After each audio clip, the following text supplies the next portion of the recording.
Merdeka itu menjanjikan keselesaan. Soekarno sebut jembatan emas, ya, seolah-olah dari zaman kolonial kepada zaman merdeka.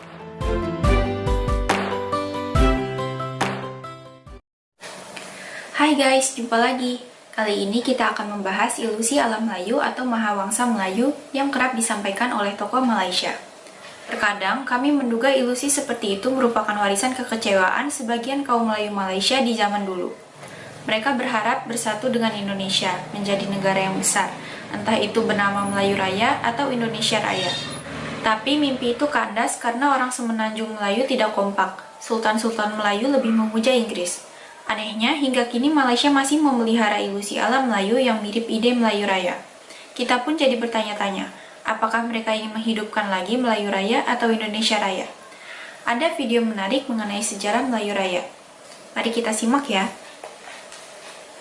Dr. Burhanuddin Helmi merupakan seorang pejuang negara yang bukan sahaja mengimpikan kemerdekaan bagi semenanjung Melayu, bahkan berhasrat menyatukan semenanjung Singapura, Indonesia, Filipina, Brunei, Borneo dan Sarawak yang berdaulat yang dinamakan sebagai Melayu Raya.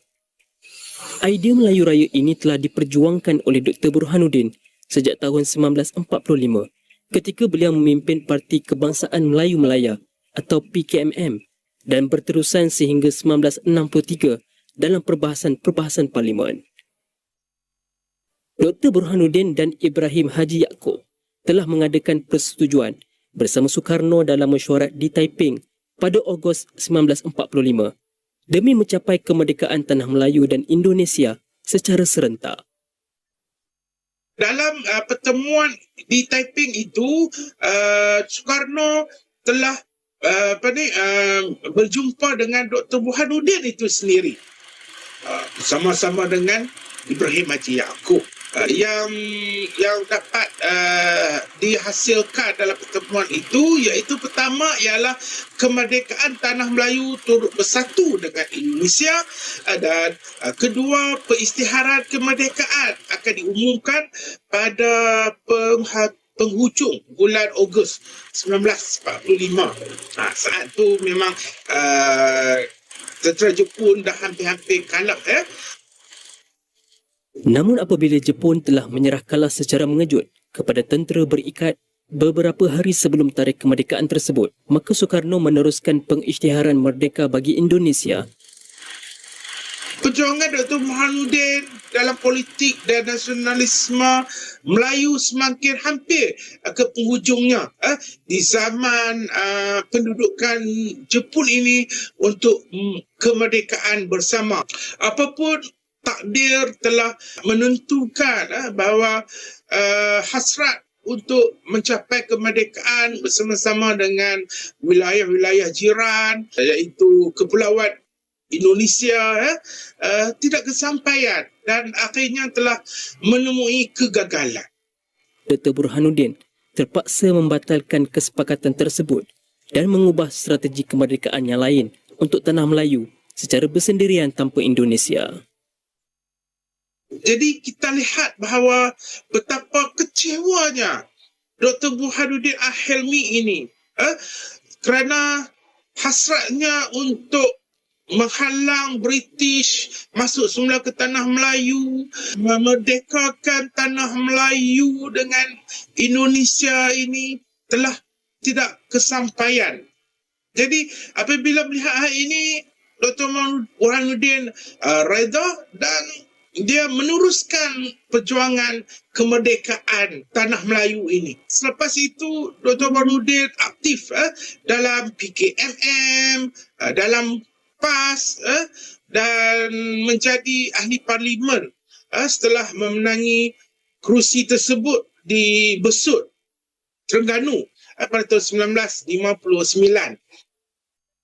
Dr. Burhanuddin melihat gagasan Melayu Raya ini mampu wujudkan semula kuasa besar dunia Melayu di atas wilayah yang besar dan luas serta mempunyai persamaan keturunan, budaya, agama dan ekonomi Nusantara yang telah dihancurkan oleh kuasa-kuasa kolonial barat sejak dari zaman Portugis.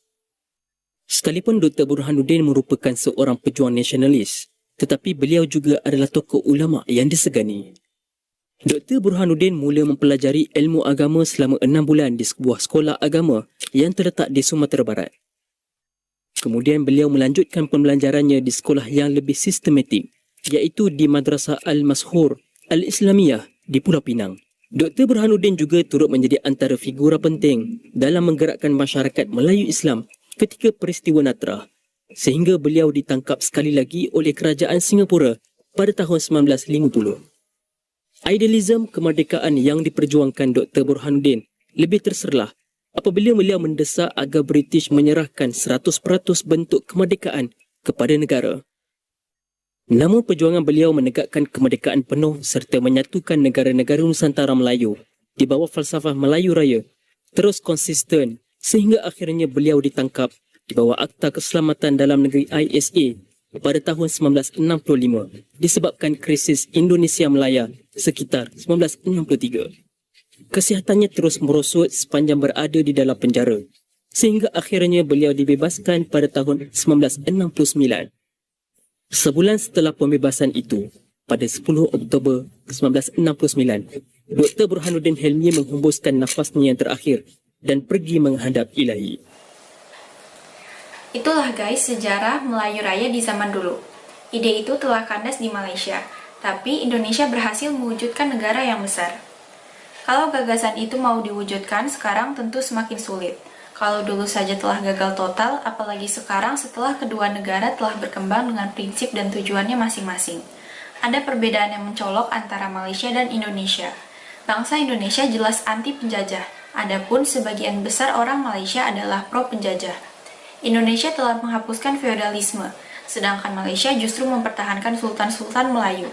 Bangsa Indonesia menganut Bhinneka Tunggal Ika dan persamaan hak, adapun Malaysia melestarikan keistimewaan Melayu. Itulah yang membuat sulitnya kedua negara bisa bergabung. Yuk kita lanjut lagi ya. Beliau iaitu Burhanuddin Muhammad Noor, dikenali sebagai Burhanuddin Al-Hilmi. Beliau sempat berada di Indonesia, khususnya di Jawa Timur untuk mempelajari dan bertemu dengan beberapa tokoh di sana. Beliau sempat bersama dengan Syarikat Islam di Jawa Timur khususnya dan bertemu dan berkenalan dengan beberapa teman-teman rapat anak murid kepada Haji Omar Said Cokroaminoto. Sudah tentu keberadaan Dr. Burhanuddin di Indonesia ini menyebabkan timbul rasa kebersamaan di antara tanah Melayu dan juga Indonesia dan menyebabkan sehinggalah ke akhir hayat Dr. Burhanuddin sangat setia dengan idea Melayu Raya itu. Pada awal tahun 60-an telah berlakunya satu peristiwa penting dalam negara kita, iaitu berlakunya konfrontasi di antara Malaysia dan juga Indonesia yang melibatkan pemimpin negara iaitu Tunku Abdul Rahman dan juga Soekarno. Dan yang menjadi mangsa pada ketika itu adalah Dr. Burhanuddin sendiri, di mana kalau kita lihat dalam sejarah antara dua tokoh penting negara iaitu Ahmad Mustamam dan juga Dr. Burhanuddin telah ditangkap dan ditahan di bawah SA. Antara alasan yang diutarakan iaitu Dr. Burhanuddin dan rakan-rakan yang lain cuba untuk menggagalkan usaha kerajaan untuk menubuhkan Malaysia. Sebaliknya, dikatakan bahawa Dr. Burhanuddin ini lebih cenderung kepada Soekarno, lebih cenderung kepada perubahan dengan Indonesia dan cuba untuk menggagalkan hasrat kerajaan. Dan termasuk juga dengan beberapa tuduhan-tuduhan yang negatif seperti Dr. Burhanuddin cuba untuk memulihkan kerajaan, Dr. Burhanuddin pro kepada komunis. Begitulah guys kisah Burhanuddin Hilmi. Selanjutnya mari kita simak pendapat Anwar Ibrahim yang disampaikan 2 tahun lalu. Bagi sesiapa saja yang mahu menyelamatkan negara ini, ya, pertama tentunya soal perpaduan keamanan negara harus terjamin. Ya. Keduanya, merdeka itu menjanjikan keselesaan. Soekarno sebut jembatan emas, ya, seolah-olah dari zaman kolonial kepada zaman merdeka. Jadi kita mengandaikan seperti mana yang dijanji dalam peristiharan kemerdekaan almarhum Tunku Abdul Rahman, ya, negara yang demokratik yang menjamin kesaksamaan, maknanya keadilan kepada rakyat. Tetapi ini hanya boleh dilakukan sekiranya pertumbuhan ekonomi ini dipacu secara yang segar dan lancar. Ini disentuh oleh Profesor Radwan. Kalau politik itu absah, legitimate dan kuat, dan pimpinannya itu bergerak dengan yakin, tidak mundar-mandir, tak tentu arah, tanpa haluan, maka ada keyakinan dalam negara, pelabur dalam negara dan juga pelabur luar negara. Negara dagang seperti Malaysia ini tidak dapat elak dari kenyataan bahawa kita bergantung kepada pelaburan asing. Ya. Tapi saya rasa penyelesaiannya bukan bicara soal slogan Melayu. Yang slogan Melayu itu kadang-kadang digunakan untuk memanfaatkan golongan kecil elit yang terus kaya raya dan maha kaya dan memiskinkan rakyat yang majoriti. Ya. Saya fikir 7 ini kalau nak dibandingkan seperti mana yang disebut Dr. Asri, katalah Burhanuddin dengan gagasan Melayu Raya, itu katalah Burhanuddin dengan gagasan Melayu Raya, itu konteks yang mungkin berbeza. Ya. Bagi kita lebih baik kita ambil pendekatan yang realistik dengan keadaan yang ada sekarang.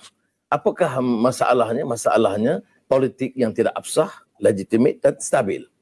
Penyelesaiannya mestilah politik dengan suatu reconfiguration, kesediaan untuk bermuafakat dengan semua kalangan yang boleh membantu memperkukuh. Begitulah guys pendapat Anwar Ibrahim. Pendapat beliau ada benarnya. Jadi kaum Melayu Malaysia sebaiknya bersikap realistis. Tak ada gunanya bermimpi mengenai alam Melayu atau Melayu Raya. Semua itu hanya dongeng. Tak mungkin Nusantara bisa disatukan dengan konsep Melayu. Lain halnya jika Malaysia dengan sukarela mau bergabung dengan Indonesia Raya dan mengikuti prinsip serta konsep negara Indonesia. Terima kasih sudah menonton sajian kami. Sampai jumpa lagi.